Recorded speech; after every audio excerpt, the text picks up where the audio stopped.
গত 4-5 দিন আগে সম্ভবত গত বুধবারে ডেনমার্কের কোপেনহেগেনে একটা প্রোগ্রামে এক ভাই প্রশ্ন দেখে বুঝলাম যে নাস্তিক ভাইটা 10-15টা প্রশ্ন করেছেন। এদিকে আমার ফ্লাইটের টাইম কাছাই গেছে, আমি ওই প্রশ্নগুলো টাচই করতে পারি না, খুব দুঃখ রয়ে গেছে আমার মনে। এই সবগুলো প্রশ্নের গোড়া এক জায়গায়, সেটা হলো যে নিজের বিবেক দিয়ে আল্লাহকে বোঝার চেষ্টা করা। আল্লামা ইকবালের নাম আপনারা শুনেছেন, ভারতবর্ষের একজন বড় কবি ছিলেন। আল্লামা ইকবাল বলেছেন, জু সমঝ মে আ গই ও ফির খোদা কিউ কর হুয়া। যাকে আপনার বিবেক দিয়ে ক্যাপচার করে ফেলতে পেরেছেন, আয়ত্ত করে ফেলতে পেরেছেন, সে আবার আল্লাহ হলো কিভাবে?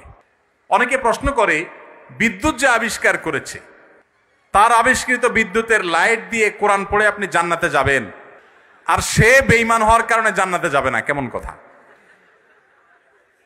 অনেকে প্রশ্ন করেন না? অনেকে প্রশ্ন করেন। এই টাইপের আরো অনেক প্রশ্ন আছে, আমি আর উদাহরণে যাচ্ছি না, একটা দিয়ে আপনারা আশা করি বুঝতে পেরেছেন। খুব ইন্টারেস্টিং প্রশ্ন কিন্তু। যার বিদ্যুতের আলো দিয়ে কোরআন পড়ে পড়ে আপনি জান্নাতে যাবেন, সেই বিদ্যুতের আবিষ্কারক তিনি শুধু মুসলিম না হওয়ার কারণে জান্নাতে যাবেন না, কেমন যৌক্তিক কথা? আপনারা অনেক সময় দেখবেন সোশ্যাল মিডিয়াতে কোনো অমুসলিম খেলোয়াড় মারা গেছে বা অমুসলিম কোনো বড় স্টার তারকা মারা গেছে, তো লেখা হয় RIP, রেস্ট ইন পিচ। এটা লিখলেও হুজুররা বাগড়া বাঁধে। হুজুরদের জ্বালায় আসলে কোথাও থাকার উপায় নেই। তো RIP লেখছে পোলাপান, সেখানে হুজুরা বলে না, জায়েজ নাই, একজন অমুসলিম, তাকে কেন আপনি রেস্ট ইন পিস বা জান্নাতে আরামে ঘুমাও এটা বলতে পারেন? এই যে প্রশ্নটা, এই প্রশ্নটার অনেক টেকনিক্যাল উত্তর দেওয়া যায়। আমি একটা সংক্ষেপে খুব সহজ উত্তর দিই। আমি খুব সাদামাটা মানুষ, একজন টিপিক্যাল হুজুর, আপনারা সব শিক্ষিত মানুষ। বিদ্যুৎ যিনি আবিষ্কার করেছেন, বা আপনি যে অমুসলিমের কথা বলছেন, যিনি ব্যক্তিগতভাবে অনেক ভালো মানুষ, অনেক কিছু, বাট ইমানটা নাই, অন্য ধর্মাবলম্বী কোনো মানুষ, তাকে জীবদ্দশা যদি আপনি বলতেন, ভাই চলেন জান্নাতে যাই, তিনি কিভাবে নিতেন এই কথাটাকে? আমি কি বোঝাতে পারি নাই আপনাদের? একজন অন্য ধর্মাবলম্বী, ধরেন একজন খেলোয়াড়ের নাম বলেন অমুসলিম, মেসি, আপনি তো যায় বলেন, মেসি ভাই চলো এসব বাদশা দিয়ে চলো জান্নাতে যাই, আপনার এই কথাটা কি সে ভালোভাবে নিবে? নিবে? জীবদ্দশায় যে সমস্ত অমুসলিমেরা, তাদের জীবনে ভালো মন্দ যাই থাকুক না থাকুক, সে আলাপ সাইডে রেখে আসুন আমরা বাস্তবিক আলাপে আসি। একজন অন্য ধর্মাবলম্বী মানুষ, তাকে আপনি যদি বলতেন, যার জীবদ্দশা বিদ্যুতের আবিষ্কারককে যদি আপনি পাইতেন এবং তাকে যদি আপনি বলতেন যে ভাই এসব বিদ্যুৎ বানানো ছাড়ে চলো জান্নাতে চলো, সে কি আপনার এই আহ্বানকে পজিটিভলি নিতেন? অন্য কোনো ধর্মের মানুষকে যদি আপনি বলতেন যে ভাই জান্নাতে চলো, সে জান্নাত বিশ্বাসিত করে না। আপনি জান্নাতে যাওয়ার আহ্বান করলেও এটাকে সে ডিনাই করত। তো জীবদ্দশায় যে লোক জান্নাতে যেতে চাইতো না, মরার পরে আপনি তাকে টেনে যদি জান্নাতে নিতে চান, এটা কি তার প্রতি সুবিচার হবে না অবিচার হবে? আমি কি বোঝাতে পেরেছি? মারার পরে এখন আপনি বলতেছেন RIP, রেস্ট ইন পিচ। ওয়ারেস সে জীবদ্দশায় তাকে আপনি জাহাজের শেকল দিয়ে বেঁধে টেনেও জান্নাতে নিতে পারতেন না। সে বলতো অসম্ভব, কি বলো তুমি, পাগল নাকি, আমি মুসলমান নাকি, কিসের জান্নাত, আমি যাব না।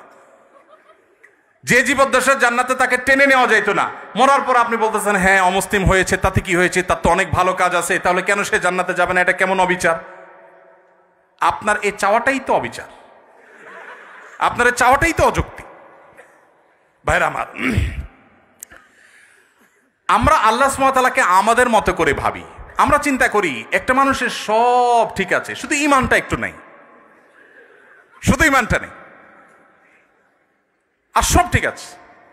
শুধু ঠিক আছে না, আমাদের মুসলমানদের চাইতে অনেক বেশি ডিসিপ্লিন মেনটেন করে, অনেক মাশাআল্লাহ তাদের আচার আচরণ সুন্দর, পারতপক্ষে কোনো পশুকে কষ্ট দেয় না, যদিও মুসলমানকে বোমা মারে, অনেক ভালো ভালো গুণ আছে। এত ভালো একটা মানুষ, এরা জান্নাতে যাবে না, কেমন কথা হলো? সবই আছে, শুধু ঈমানটা নেই। ব্যাপারটা কেমন হয়েছে? ধরুন এই যে মোবাইল ব্যাংকিং, নগদ, বিকাশ, এটা সেটা, এম ক্যাশ, অনেকগুলো আছে। মোবাইল ব্যাংকিং বা এই যে ডিজিটাল পৃথিবীতে যে অ্যাকাউন্ট নম্বর, এই টেকনোলজি সম্পর্কে কোনো ধারণা নাই। আফ্রিকার জঙ্গল থেকে একটা মানুষকে আপনি তুলে আনলেন, যেই লোকটা বা আফ্রিকার জঙ্গল যাওয়া লাগবে না, আমাদের দেশে এখনো অনেক মানুষ এমন থাকতে পারে, কোনো গ্রামে গঞ্জের চিপা চাপায় এমন কোনো মুরব্বী বৃদ্ধ মানুষ থাকতে পারে যে এগুলো কিছু বুঝেন না, যে নাম্বারগুলা ভ্যালু কি। এরকম কোনো মানুষের সামনে ধরুন দুটা লোক ঝগড়া করছে তাদের পাওনা টাকা নিয়ে, একজন পাওনাদার আর একজন দেনাদার। পাওনাদার ঝগড়া করছে যে আমি যেই নাম্বার দিলাম তুমি সেই নাম্বারে টাকাটা না দিয়ে আরেক নাম্বার দিছো, তুমি এত বড় একটা ভুল করলা, টাকাটা আমি পাইলাম না, আমার দরকার ছিল, তোমার সাথে কমিটমেন্ট ছিল, তুমি দিবা, কেন দিলা না? এটা নিয়ে তিনি খুব ঝামেলা করছেন। আর ওই বেচারা বলতেছে ভাই সবই ঠিক আছে, শুধু একটা ডিজিট ভুল হয়েছিল, জাস্ট একটা ডিজিট, টাকা তো আমি ভাই পুরাটাই দিছি, 10,000 10,000-এ দিছি, একটা ডিজিট ভুল হয়েছে, এত চিল্লাচিল্লির কি আছে ভাই? আরেক ভদ্রলোক তিনিও দেনাদার, তিনি 10,000-এর জায়গায় মাত্র 2,000 দিয়েছেন, তিনিও 10,000 দেনা ছিলেন। তার ব্যাপারে সে এতটা রাগারাগি করছে না, বলছে ভাই 2,000 দিছো, তাও তো দিছো, আমার অ্যাকাউন্টে আসছে ঠিক মতো, ভালো, আর বাকিটা দিয়ে দিও টাইম মতো, ঠিক আছে।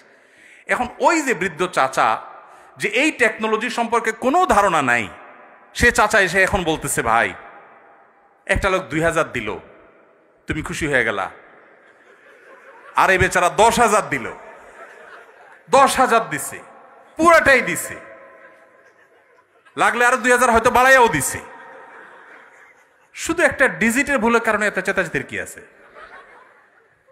এই চাচাকে কেউ বুঝাতে পারবে? কেন বুঝাতে পারবে না? কারণ এই টেকনোলজিটা তার জানা নাই। ভাইরা আমার, আমাদের অনেক বন্ধু আছেন যারা আল্লাহর অনেক বিধানকে, শরিয়ার অনেক বিধানকে, কোরআনের অনেক নির্দেশকে তাদের লজিক দিয়ে তারা বিচার করে। এটা তো ইলজিক্যাল, এটা তো অযৌক্তিক।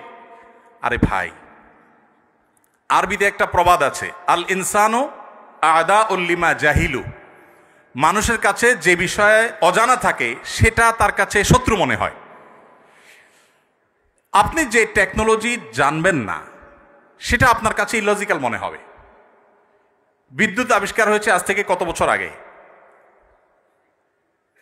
কত বছর আগে?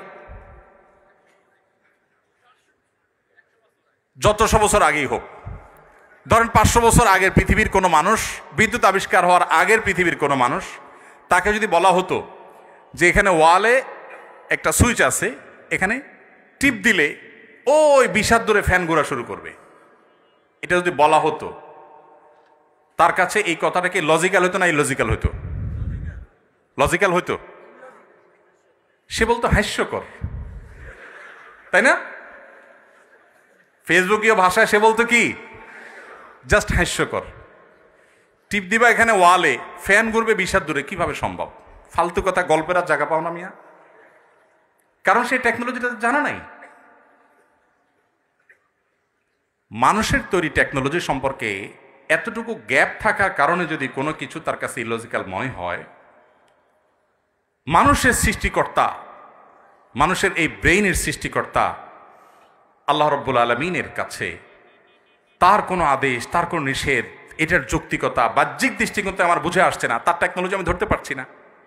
ও যে একটা ডিজিটে বললে কি হয়েছে, শুধু ইমান নাই তাতে কি হয়েছে, এই টাইপের কথাবার্তা অনেকটা সেরকম শিশুসুলভ কথাবার্তা। কে বুঝার তৌফিক দান করুন। ভাইরা আমার, অনেক কথাই বলা যাবে, সময় অনেক গড়িয়ে গেছে, রাত হয়েছে, আমাদের যেতে হবে, ফজর নামাজ পড়তে হবে। ইমানটা আসলে সারেন্ডার করার নাম, আত্মসমর্পণ করার নাম। মানুষ নিজের বিবেক বুদ্ধি দিয়ে আল্লাহ তাআলাকে জাজ করতে চায়। আমাদের তরুণরা, আপনারা বয়সে বেশিরভাগ, এখানে আমাদের টিচারদার যারা আছেন, আমার পিতৃতুল্য, বড় ভাই তুল্য, তারা বাদে বাকি যারা আছেন সবাই স্টুডেন্ট। আপনারা এই বয়সটাতে অনেক হেয়ালিপনা আসে। ও যে বৃদ্ধ চাচার মতো ডিজিটের হিসাব কষাকষি শুরু হয়, আল্লাহর সাথে পাল্লা দেয়া দেই শুরু হয়। আল্লাহ এটা কেন বললেন, ওইটা কেন বললেন? ভাই, আল্লাহ রাব্বুল আলামিন কেউ যদি অমুসলিমের ঘরে জন্ম নেয়, আল্লাহ তাআলাকে যদি সুস্থ বিবেক বুদ্ধি দিয়ে থাকেন, তিনি অসুস্থ না হন মানসিকভাবে, শুধুমাত্র তার কাছে এই জিজ্ঞাসা থাকবে তার বিবেক তার সৃষ্টিকর্তার পথে তারে পথ নির্দেশ করেছে কি করে নেই। যদি করে থাকে, আল্লাহর একত্ববাদের বিশ্বাসটা শুধু থাকে, আর কোনো বিধান আল্লাহর নাও মানে, গতানুগতিকভাবে সে মুসলমান নাও হয়, তার কাছে ইসলামের দাওয়াত যদি না যায়, তাহলে সে ইসলামের দৃষ্টিকোণ থেকে মুক্তি পেয়ে যাবে আখিরাতে। আল্লাহ তাআলা কারোর প্রতি জুলুম করবেন না, কারোর প্রতি জুলুম করবেন না। এই টাইপের অনেক প্রশ্ন আছে। গত 4-5 দিন আগে, সম্ভবত গত বুধবারে, ডেনমার্কের কোপেনহেগেনে একটা প্রোগ্রামে এক ভাই, প্রশ্ন দেখে বুঝলাম যে নাস্তিক ভাইটা 10-15টা প্রশ্ন করেছেন। এদিকে আমার ফ্লাইটের টাইম কাছায় গেছে, আমি ওই প্রশ্নগুলো টাচই করতে পারি না, খুব দুঃখ রয়ে গেছে আমার মনে। এই সবগুলো প্রশ্নের গোড়া এক জায়গায়, সেটা হলো যে নিজের বিবেক দিয়ে আল্লাহকে বোঝার চেষ্টা করা। আল্লামা ইকবালের নাম আপনারা শুনেছেন, ভারতবর্ষের একজন বড় কবি ছিলেন। আল্লামা ইকবাল বলেছেন, জু সমঝ মে আ গই ও ফির খোদা কিউ কর হুয়া। যাকে আপনার বিবেক দিয়ে ক্যাপচার করে ফেলতে পেরেছেন, আয়ত্ত করে ফেলতে পেরেছেন, সে আবার আল্লাহ হলো কিভাবে? আল্লাহ তো সে অসীম সত্তার নাম, যে অসীম সত্তাকে আপনার আমার বিবেক দিয়ে, আমার বুদ্ধি দিয়ে তার সকল আদেশ নিষেধের, সকল তত্ত্বের যৌক্তিকতা আমরা ধরতে পারবো না। এটাই তো আল্লাহর অসীমত্বের পরিচয়। একজন অধীনস্থ যদি একজন মালিকের সকল কাজের, সকল পলিসির যৌক্তিকতা তার মাথায় না ধরে, হতে পারে না। কোম্পানির মালিক আর কোম্পানির একজন ড্রাইভার, এখানে আমার বড় ভাই ডাক্তার মহিউদ্দিন ভাই আছেন, এত বড় প্রতিষ্ঠানের মালিক, এতগুলো মেডিকেল কলেজ, এতগুলো মানুষ তার কাজ করে। এখন উনি যদি ওনার একজন সাধারণ কর্মচারীকে বলেন এই জিনিসটা অমুক জায়গা দিয়ে আসো, ওইটা অমুক জায়গায় নিয়ে আসো, সে যদি বলে স্যার কেন করব? যদি বলে যে অমুক রেটে দিয়ে আসো, স্যার কেন দিয়ে আসবো? কথায় কথা যদি সে স্যার কেন বলে, তাহলে এই মায়ের খাওয়ার উপযুক্ত হবে কি হবে না? কেন মায়ের খাওয়া উপযুক্ত হবে বলেন তো? আরে মিয়া, আমার সব কেন যদি তুমি বুঝে যাইতা, তাহলে তুমি তো ডাক্তার মহিউদ্দিন হয়ে যেতা, তাহলে তুমি তো আকিজ গ্রুপের চেয়ারম্যান হয়ে যেতা, তাহলে তুমি তো শত শত হাজার হাজার কোটি টাকা বিজনেস করতে পারতা। আমার সব কিছুর যৌক্তিকতা তোমার বুঝে আসবে না। তুমি আমার জায়গায় আসতে বহু সময় লাগবে, আমার এই বয়স পার হয়েছে এগুলো বুঝতে বুঝতে। এটা যদি হয় একজন মানুষের তফাৎ, সেখানে সৃষ্টি হয়ে আল্লাহর সমস্ত আদেশ আমার বুঝতে হবে, আমার বুঝে আসে নাই, তাহলে আমি কেন মানবো? এটা সবচেয়ে হাস্যকর। আল্লাহ তাআলা আমাদেরকে আল্লাহর প্রতি পরিপূর্ণ ঈমান আনার তৌফিক দান করুন। কিয়ামতের আগে এক এক ঝড়ে কত মানুষ বেঈমান হয়ে যাবে। নবী সাল্লাল্লাহু আলাইহি সাল্লাম বলেছেন, ভাইরা আমার, আপনারা দেশের কর্ণধার, আপনারা আমাদের আগামীর ভবিষ্যৎ। আমি আবারও আপনাদেরকে বলবো, প্লিজ, ওয়াজ নির্ভর ধর্ম পালন নয়, কোরআন এবং হাদিস থেকে জ্ঞান অর্জন করুন। শুধুমাত্র মুখস্থ বাণী নয়, শুধুমাত্র মোটিভেশন বা অনুপ্রেরণামূলক বক্তব্য নয়, কোরআন এবং হাদিসের পাতা খুলুন। আমি খুব আনন্দিত হই যখন দেখি ইউরোপে, আমেরিকাতে, জাপানে, কোরিয়াতে, বিভিন্ন দেশে আমাদের বুয়েটের, কুয়েটের, চুয়েটের, ডুয়েটের ভাইরা সেসব জায়গাতে ইসলাম নিয়ে এত চমৎকারভাবে গবেষণা করছেন, পড়াশোনা করছেন, স্টাডি সার্কেল করছেন, ইসলাম বিভিন্ন অর্গানাইজেশন খুলছেন, ভালো ভালো কাজ করছেন। আমার বুকটা ভরে ওঠে। আমি ঈর্ষান্বিত হই যে আমি গতানুগতিক মাদ্রাসা পড়ুয়া হয়েও জান্নাতের দৌড়ে, ইসলাম প্রচারের দৌড়ে কোনো কোনো ক্ষেত্রে মনে হয় আমার এই সমস্ত ভাইরা অনেকে আমার চেয়ে এগিয়ে আছে। আজকে আপনারা যারা আমার কথা শুনছেন, আমি আপনাদের সবাইকে, আমার বোনরা যারা আমার পর্দার আড়াল থেকে আমার কথা শুনছেন, আপনাদের সবাইকে আমাদের আহ্বান রাখতে চাই, আপনি বাঘের বাচ্চা মুসলমান, আপনি ওমর রাদিয়াল্লাহু আনহুর সন্তান, আবু বকরের সন্তান, আপনি স্পেন বিজয়ী তারেক বিন জিয়াদের সন্তান। মেডিকেল সায়েন্স থেকে নিয়ে কোরআনিক সায়েন্স পর্যন্ত এমন কোনো সেক্টর না যে সেক্টরে মুসলমানদের সোনালী অতীত ছিল না। সেটিকে উদ্ধার করবার জন্য আপনার নিজেকে আগে আপনার ইসলামটা বুঝতে হবে। আপনি বুঝে শুনে পড়াশোনা করে মুসলমান হতে হবে। সে চেষ্টাটা আপনারা করবেন, সে আমার আহ্বান রইল।